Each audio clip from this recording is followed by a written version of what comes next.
Fala pessoal, bem-vindos a mais um vídeo do Quadrinhos em Cena.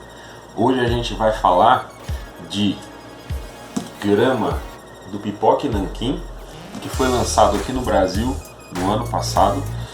Trata-se de um manhwa que, diferentemente de um mangá, não é produzido no Japão, é produzido na Coreia, isso mesmo. Lá na Coreia, os gibis, as histórias em quadrinhos deles, são chamadas de manhwas, diferente do Japão, onde a gente conhece os mangás. Depois da vinheta, a gente continua conversando.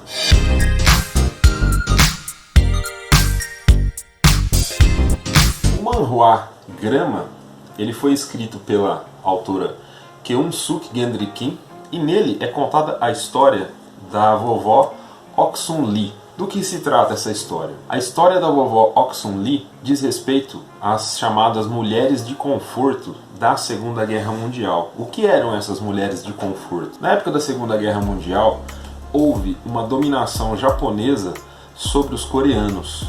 E por conta disso, muitos soldados tomaram ali o território coreano, e as mulheres de menor condição financeira, aquelas mulheres de famílias pobres, elas foram levadas à força pelo exército japonês para as chamadas casas de conforto. As casas de conforto e as mulheres de conforto foi um termo cunhado de comum acordo entre o Japão e a Coreia anos depois do final da guerra. O termo mulheres de conforto é utilizado basicamente para designar as mulheres que eram forçadas a praticar atos sexuais com os soldados japoneses. Havia mulheres de conforto, tanto coreanas, quanto chinesas e até japonesas. Porém, o foco da HQ, criada pela Keun-Suk Gendry-Kim, é na história da vovó Ok-sun Lee. Ela, quando criança, muito pobre, vivia numa família muito humilde, foi vendida por sua mãe para uma outra família,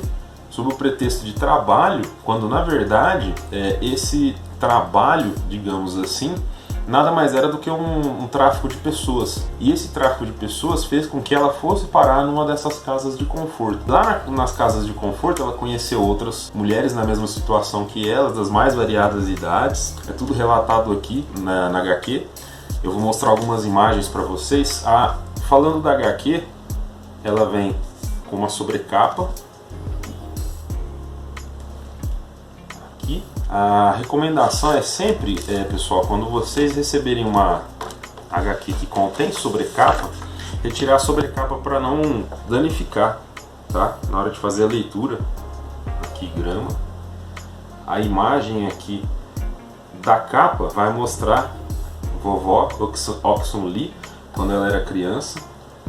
E aqui diz muito a respeito lá da história, de algo que acontece na história, do momento em que ela é levada para uma dessas casas de conforto. Aqui a quarta capa também. O gibi original, a capa real dele é essa daqui, ó, onde de um lado tem a Ok-sun Lee jovem e do outro lado ela já idosa. Ela ainda é viva nos dias de hoje, e ela milita contra as guerras e para buscar o reconhecimento do Japão e da Coreia e pedirem formalmente desculpas por tudo que aconteceu com essas mulheres no período da Segunda Guerra. Eu vou mostrar algumas imagens porque a arte é sensacional. Também a autora tem um traço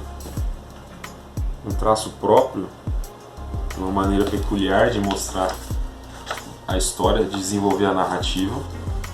Aqui a gente lê a história da maneira ocidental, diferente dos mangás, que a gente lê de trás para frente. Aqui mais um pouco.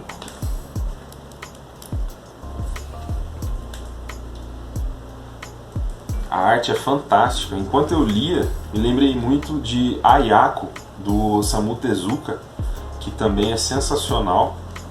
Aqui também a gente vê muitos dos horrores da Segunda Guerra e muitos dos horrores que essas mulheres viveram e sofreram no período da Segunda Guerra.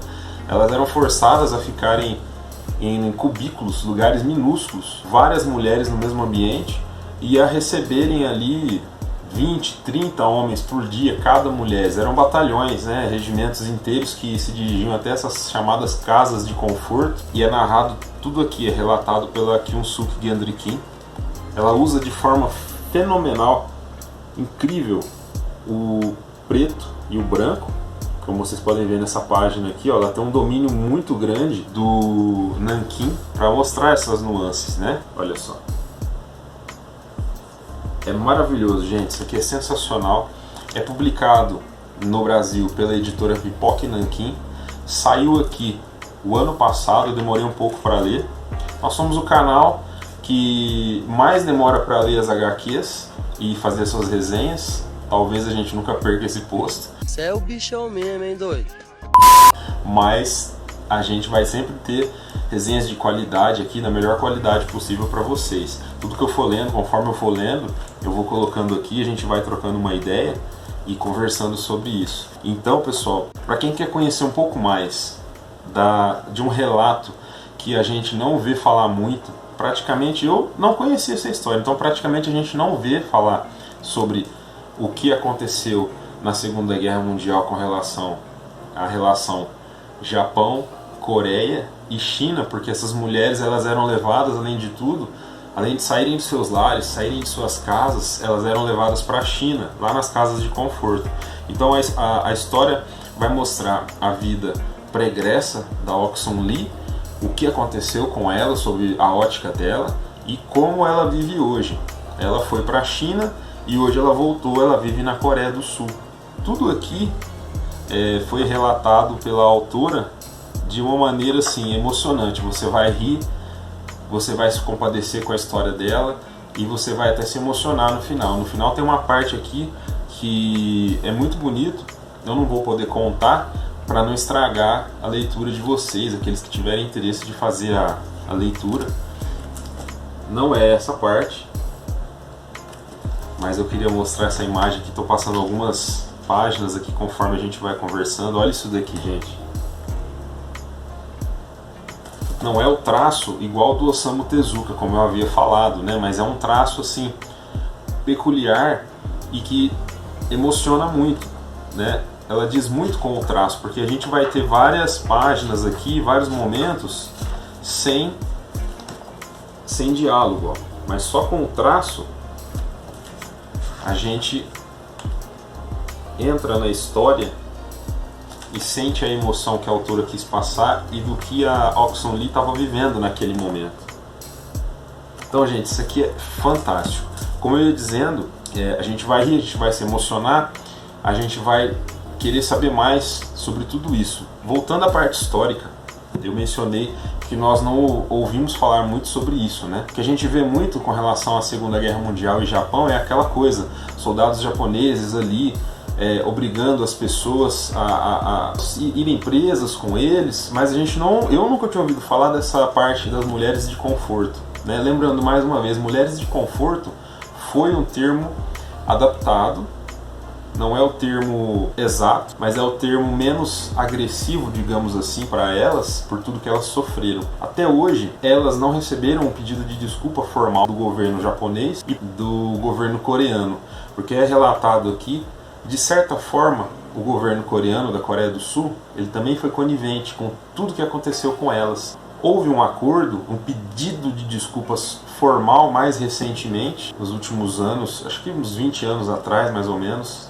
a data exata é falada na HQ, houve um pedido de desculpas, aqueles pedidos de desculpas assim, né? A nação tal pede desculpa pelos atos cometidos na Segunda Guerra, mas ninguém pediu desculpa diretamente para as mulheres de conforto, para essas vítimas do Japão na Segunda Guerra. A gente pode pesquisar na internet, tem muita coisa, muito relato sobre a participação do Japão e as atrocidades que eles cometeram, principalmente, salvo engano, com a China. Tem muitos relatos, tem imagens fortíssimas na internet, pessoas sendo mortas pelos japoneses, eles furavam as pessoas com baionetas, deixavam elas para morrer, esfolavam as pessoas, etc, etc, inúmeras coisas, é só a gente dar uma pesquisada. Mas com relação às mulheres de conforto, eu nunca havia pesquisado, li esse manhwa, recomendo para todo mundo que quiser saber um pouco mais. Embora ele seja bem grande, tem 492 páginas. A leitura é bem dinâmica, a gente consegue ler isso daqui, eu li acho que em coisa de 3 ou 4 dias. A gente consegue ler isso daqui bem rápido, porque a narrativa é muito boa, a forma com que a história é contada não fica maçante, fica bem prazerosa de ser lida e traz esse outro lado, né? O lado das mulheres que sofreram na Segunda Guerra Mundial, foram obrigadas a se prostituir por conta dessa dominação japonesa, né? Tanto é que aqui também tem uma parte do relato que quando a guerra acaba, muitas delas não sabiam que a guerra havia acabado. E depois, a hora que elas são libertadas, né, elas tiveram que pedir alimento para sobreviver, mendigar mesmo, até conseguirem se restabelecer. Muitas delas morreram por conta dos abusos sofridos, pegavam doenças, não tinham tratamento digno, morreram ali nas casas de conforto. Outras, como mencionei, viraram mendigas, outras vieram a morrer depois, e algumas são vivas até hoje, como a Oksun Lee. Ela é chamada de vovó Oksun Lee, de forma carinhosa pelas pessoas na Coreia do Sul, e semanalmente eles ainda fazem protestos, elas ainda fazem protestos exigindo esse pedido de desculpas formal que não aconteceu. E acredito eu que está longe de acontecer. Então, pessoal, Grama, aqui está a sobrecapa, para vocês darem mais uma olhada. A HQ, capa branca. É até importante colocar a sobrecapa depois, porque aqui de manusear aqui agora, gravando o vídeo, pegou uma sujeirinha aqui por ser branca, mas é só passar um paninho, passar o dedo mesmo, ela já limpa. Então eu recomendo para todo mundo, se você quer ler alguma coisa diferente, esse é um manhwa, lembrando então, produzido na Coreia do Sul, de 2020, editora Pipoque Nankin, capa dura, com sobrecapa. Vocês vão encontrar no link da Amazon, que eu vou deixar aqui embaixo. Vocês podem adquirir, e adquirindo as suas revistas em quadrinhos ou outros artigos, televisão, jogos, videogames, até artigos para casa mesmo, outros livros, né? Vocês ajudam o nosso canal a crescer e a trazer para vocês cada vez mais conteúdo como esse. Eu espero que vocês tenham gostado. Se você gostou, curte aí o vídeo, se inscreve, compartilha, manda para alguém da sua família, alguma mulher que você conheça, que queira saber mais sobre essa história que é muito importante, e acompanhe os outros vídeos que a gente tem aqui no canal. A gente tenta trazer um conteúdo semanal, sempre variado, tá bom? Eu agradeço por ter você aqui mais uma vez. Meu nome é Lucas e eu vou ficando por aqui. Valeu, brigadão, até mais.